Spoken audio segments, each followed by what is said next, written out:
Transform your space one step at a time.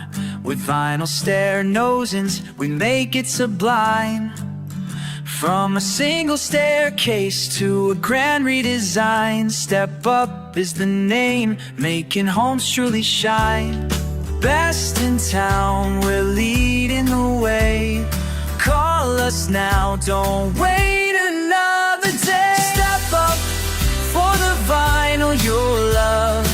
Elevate your space like the stars above. Renovate your home, give it the best look. With vinyl stair nosings, we're the open book.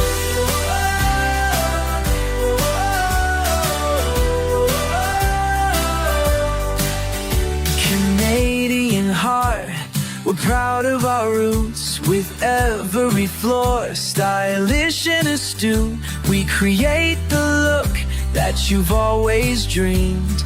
Step up your home with the best it seems. Your vision is our mission. Let's make it a reality, no hesitation. Step up for the vinyl you'll love. Elevate your space like the stars above.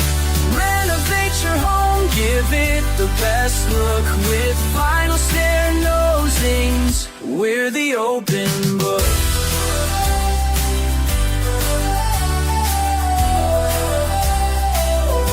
So call us today, don't let it wait.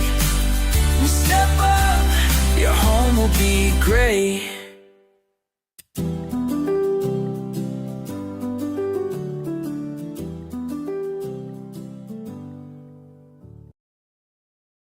Hey everyone, welcome back to Step Up. I'm really excited today because I'm going to walk you through the entire process of installing vinyl plank flooring in a room. Vinyl plank is an amazing choice. It's budget-friendly, super durable, and it gives you that high-end wood look without the maintenance. Plus, it's water resistant, so it works really well in kitchens, bathrooms, or any space where spills might happen. Before you begin, I want to emphasize choosing the right vinyl. When you go to buy it, look for Easy Click vinyl planks. They have a simpler locking system. Some vinyl can be really tricky to snap together, so Easy Click is a real time saver. Once you have your planks, the next step is to prep your space. Make sure your subfloor is clean, dry, and level. This is super important because any bumps or debris can cause issues later on. After that, measure your room carefully and leave a small expansion gap along the walls. Now, laying down the first row is key. The straighter your first row, the easier it will be for the rest. If it's even a bit off, you'll face a domino effect. Planks won't line up, and you'll be forcing them, which can cause damage. Take your time, measure twice, and once you have that first row perfect, the rest just snaps in.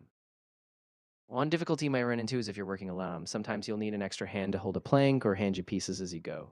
And if you have to cut planks outside, having someone there can make it easier, but if not, just take your time and do it step by step. Once you click everything together, don't forget to install baseboards or any transition pieces. That final step really ties the whole room together. If you enjoyed this guide, please give it a thumbs up and don't forget to subscribe so you don't miss any more DIY tips.